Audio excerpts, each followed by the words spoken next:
नमस्कार दोस्तों, मैं हरी। आज का वीडियो वुमेन एम्पावरमेंट पे है और आज का ये भी वीडियो मैं एक ही ऐसे ही व्यक्तित्व के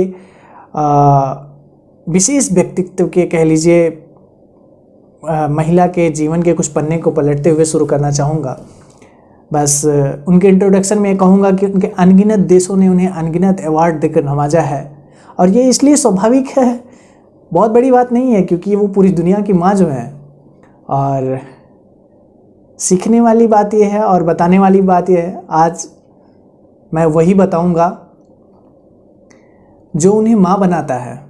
कौन से ऐसे लोग जो इसके पीछे रहे और कौन से ऐसे सिद्धांत जो उन्हें इस मुकाम पर लाके पहुंचाया है, पूरी दुनिया का आइकॉन बना दिया है। आज उसी पे हम लोग बात करेंगे और हम शुरू वहाँ से करेंगे जब वो 9 साल की थी, जब उनके पिताजी का देहांत हो गया था। बहुत बुरा वक्त चल रहा था उनकी फैमिली का और सारी जिम्मेदारियां उनकी माता और उन पर आ गया था। और उन्हीं वैसे ही बुरे वक्तों को उनकी माँ ने कैसे हैंडल किया और उसके साथ साथ उन्होंने काइंडनेस और मर्सी को छोड़ा भी नहीं, जबकि बहुत बुरी स्थिति थी। और इन सब को कैसे ये मदर टेरेसा देखती गई और उनका बिलीफ सिस्टम बनता गया और यही जाके आगे बढ़कर सब कुछ का रीज़न बन गया। जैसे उनकी माँ बहुत ही काइंड पर्सन थी। जब वो एक आप लोग जानते होंगे वो क्रिश्चियनिटी रिलीजन से बिलोंग करती हैं, तो उनका जो भी सिस्टम था, जो भी रूल्स थे, वो उसके थ्रू जो भी वहाँ के पुअर लोग थे, गरीब लोग थे या बीमार लोग थे या भूखे लोग थे, जैसे भी लोग आते थे उनकी माँ हेल्प करती थी। तो इससे क्या होता था, मदर टेरेसा एम्पावर होती थी। उन्हें एक हैप्पीनेस, एक खुशी, अंदर से इंटरनल खुशी का मतलब फील होता था। तो ये धीरे धीरे ऐसे वो देखती गई। 6 साल 7 साल गुजरा। जब वो 16 से 17 साल की हुई, हाई स्कूल उनका कंप्लीट हुआ, तब उनका ये तब तक ये उद्देश्य बन चुका था कि वो अब समाज सेवा करेंगे। अब वो तमाम लोगों की हेल्प करेंगी जिनका इस दुनिया में कोई नहीं है, जो गरीबी की वजह से परेशान है, कुछ कुष्ठ रोग से परेशान है। तमाम ऐसे रोग हैं जिनसे लोग दूर भागते हैं, उन्हें छोड़ देते हैं ऐसे लावारिस मरने के लिए। उन लोगों की हेल्प करेंगी। और इसी की कड़ी में उन्होंने नन बनने का एक कड़ा डिसीजन ले लिया। नन ऐसा होता है कि महिला लोग इसमें एक कह लीजिए कि सेंट बनती हैं। अगर आप जैसे हिंदू में तमाम लोग संत बनते हैं, उसी तरह क्रिश्चियनिटी में भी ये नन एक सेंट जैसी होती हैं। इसमें भी उनका जीवन बहुत आसान नहीं होता है, बहुत टफ होता है। तो उन्हें बड़ा सादा जीवन व्यतीत करना पड़ता है। हालांकि शुरुआत में उनकी माँ जो कि एम्पावर की थी सबको, इन सब चीज़ों के लिए, आज वही इस बात से खुश नहीं थी, क्योंकि उनको पता था कि मदर टेरेसा अब शायद ऐसा भी हो सकता है कि दोबारा उनसे कोई मुलाकात ना हो, क्योंकि मिशनरी नन ऐसी होती हैं कि वो कई बार वापस नहीं आ पाती घर। लेकिन वो उद्देश्य वो बना चुकी थी और उस उद्देश्य को उनके घर वाले नहीं रोक पाए, क्योंकि उन्होंने समझाया अपने घर वालों को कि वो उनकी सुरक्षा उन्हें अपने अंडर में रख के नहीं दे सकते। इनफैक्ट एक ही रास्ता है कि उन्हें काफ़ी मजबूत बनाया जाए।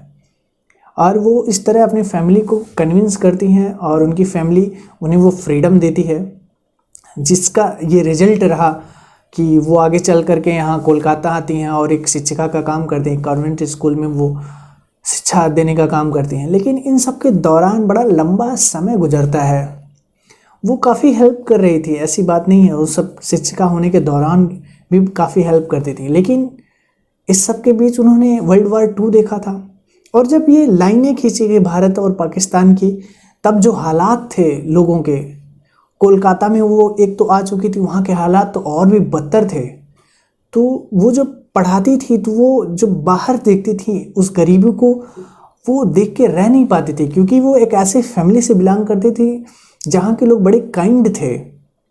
तो उनका उद्देश्य भी चूंकि था समाज सेवा करना, तो उनको लगा कि अब इतना ही पर्याप्त नहीं है जो मैं कर रही हूँ। उन्होंने आगे बढ़कर बहुत कुछ किया, जिसके किस्से आप लोग सारे लोग जानते होंगे। बाद में उन्होंने बहुत सारे इंस्टीट्यूशन खोले बहुत सारी चीज़ें की, बहुत सारे इंस्टीट्यूशन बिछाए, जैसे कुष्ठ रोग, तमाम रोगियों का हेल्प करने के लिए, गरीबों को खाना देने के लिए, तमाम चीज़ों के लिए लगभग हर देश में उन्होंने अपने एक इंस्टीट्यूशन खोले और बहुत भारी मात्रा में लोगों को हेल्प करने का तरीका ढूंढा उन्होंने और किया।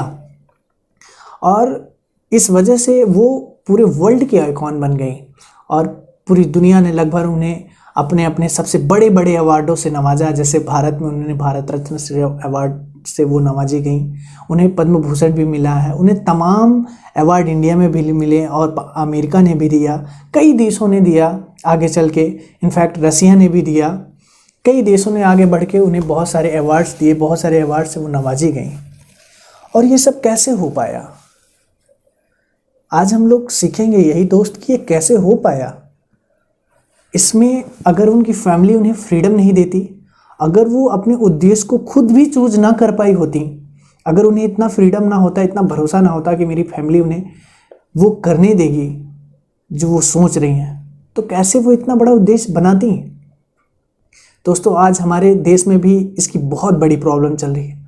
आज भी हमारे देश में महिलाओं का शिक्षण और पुरुषों के शिक्षण में भारी फर्क है, परसेंटेज में काफ़ी फर्क है, 25 से 30% का फर्क है। आज भी यहाँ शिक्षा का लेवल महिलाओं के अभी भी कम है, बहुत कम है बेसिकली। तो और हमारे यहाँ महिलाओं को उतनी स्वतंत्रता नहीं है। मानता हूँ इस समय की स्थितियाँ ऐसी नहीं है, मेरे पेरेंट्स जो हैं, जो हम लोगों के पेरेंट्स हैं, उनकी दुविधा को समझा जा सकता है, लेकिन क्या किसी एक्सीडेंट के डर से हमारे पेरेंट्स खुद काम छोड़ देते हैं, बाहर गाड़ी चलाना छोड़ देते? नहीं। तो हमारी जो समाज में बुराइयां हैं, जिसके डर की वजह से हम अपने बच्चियों को, अपनी स्टूडेंट्स को, अपने दोस्तों को बाहर नहीं निकलने देते हैं, क्या ये सही है? उनकी स्वतंत्रता छीन लेना, उनकी संभावनाएं छीन लेना, उनके उद्देश्य को ना बनने देना, क्या ये सही है? किस तरह से सही लगता है? जहां एक बेटी को परी तक कहा जाता है, पापा का परी तक कहा जाता है, वैसे देश में ये कैसे अच्छा लगता है? मुझे समझ में नहीं आता।